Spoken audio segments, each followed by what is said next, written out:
परमात्मा कहते हैं झूठे सुख को सुख कह ये मान रहा मनबोध, ये सकल भी ना काल का कुछ मुख में कुछ बोध। तो परमात्मा ने ये आग पहले नहीं लगने दी शिक्षा की। और कितना प्यार, कितनी अधीनी, कितनी विनम्रता।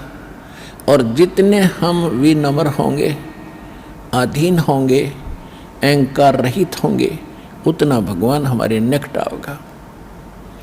आदीनी के पास है ये पूर्ण ब्रह्म दयाल, मान बड़ाई मारियो भाई बेअदबी सिरकाल।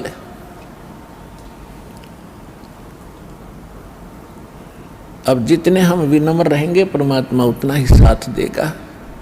हम अहंकार प्रयोग करेंगे भगवान कोसों दूर चला जाएगा। तो इस प्रकार हमने परमात्मा से लाभ लेने के वो सभी फार्मूले अपनाने पड़ेंगे जिससे हम परमात्मा का पूर्ण लाभ प्राप्त कर सकें। अब जो प्रसंग चला था कि इस 21 ब्रह्मांड में परमात्मा कहते हैं हमने कोई सुखी प्राणी नहीं देखा। कहते हैं घाटे बाद सब जग दुखिया। जिसको घाटा माने हानि होगी, लॉस हो गया बिजनेस में, या कोई खेती हानि होगी, फसल नष्ट होगी, वो तो आप पे दुखी। और जिसने लाभ हो गया वो और घना दुखी। लाभ होते ही मान ले किसी ने 5 लाख रुपए का बेनिफिट हो गया, वो युग काल इतना जबरदस्त उसको भ्रमित करता है, वो 20 लाख रुपए का कोई काम शुरू करेगा, कितने तो लोन वगैरह लेकर 5 तो वो लाओगा और 15 और लेगा, कितने तो उधार लोन ब्याज पे, और वो बिजनेस हो जाएगा फेल। वो 20-5 तो वो गए, 15 और उधार वो आगे आगर मांगनी है पीछे पीछे काटे चक्कर। फिर तो कहने का भाव ये है, इन बकवादों को छोड़कर भक्ति विधि अपना के अपना पीछा छुड़वा लो। इतनी सी बात है। परमात्मा 120 वर्ष तो पहले कह के चले गए। अब वो एक अपना एफिडेविट छोड़ गए, अपनी वाणी छोड़ गए भगवान विधान बना के। आज ये दास 20 वर्ष से ये दास लग रहा है इसी को समझाने और बताने के लिए।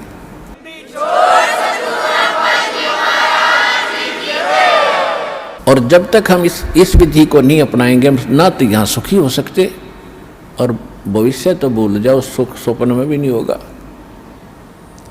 जब परमात्मा की सही विधि, सही भक्ति और उसकी मर्यादा पर हम चलेंगे, हम यहाँ भी सुखी होंगे। शांति तो है बिल्कुल निश्चिंत हो करके और हल्का बन के। इन कार कोठी और इस माया में कभी स्वप्न में भी शांति नहीं होगी। और शांति नहीं है तब बाढ़ में जाओ, वो धन जिसके चाहे अरबपति और चाहे खरबपति, जब आत्मा में शांति नहीं, वो तो आज भी आग में जल रहा है, फिर सारी संपत्ति ने छोड़ के फिर नरक की आग में न्यारा जलेगा। वो यहाँ भी दुखी, उसका परलोक भी दुखी। तो यहाँ परमात्मा हमें याद दिलाते हैं कि घाटे बाद सब जग दुखिया और के गृहस्थी बैरागी हो।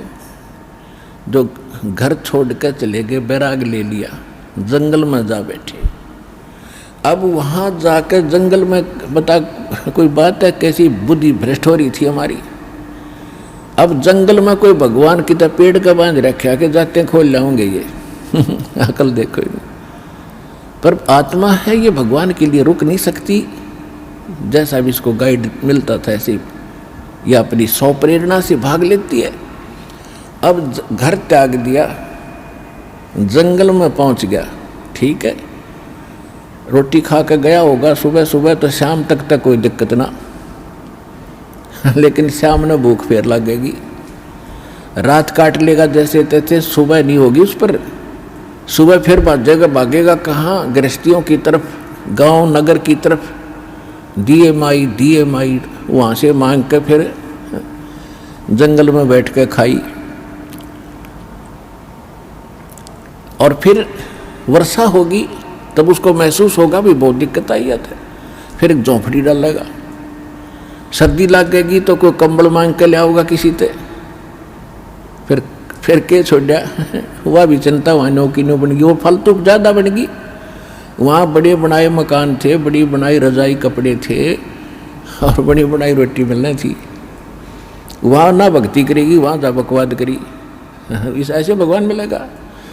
तो कहने का भाव ये है, बगैर ज्ञान के हम डले ढोरे थे और गृहस्थी न सोचने लग गया कि ये जो बाहर बैठा जंगल में तपस्या कर रहा है यूँ पाओगा भगवान। तो परमात्मा के पाने का विधान विधि हमारे सदग्रंथ बताते हैं और खुद भगवान बताते हैं, या जिन्होंने परमात्मा पाया वो संत महापुरुष बताते हैं। और जिन महापुरुषों ने परमात्मा बताया उन्होंने जो विधि अपनाई वो हमारे सदग्रंथों में ज्यों की त्यों है, वही विधि उन्होंने अपनाई, उनको भगवान मिला। और जिन्होंने वो विधि नहीं अपनाई अपने सदग्रंथों वाली, उनको भगवान नहीं मिला। इसलिए आज तक भगवान को निराकार निराकार कहते रहे, रामकृष्ण को भगवान मानते रहे। भगवान तो कबीर साहब थे, आज तक किसी ने बताया भगवान कबीर साहब है? ये कबीर पंथी भी कहते हैं कबीर साहब तो अलग है और परमात्मा न्यारे। इनकी विधि थी नहीं जो भगवान को देख सके और पा सके। तो कहने का भाव यह है दास का कि परमात्मा पाने के लिए भगवान ने स्वयं एक रोल किया, भूमिका की।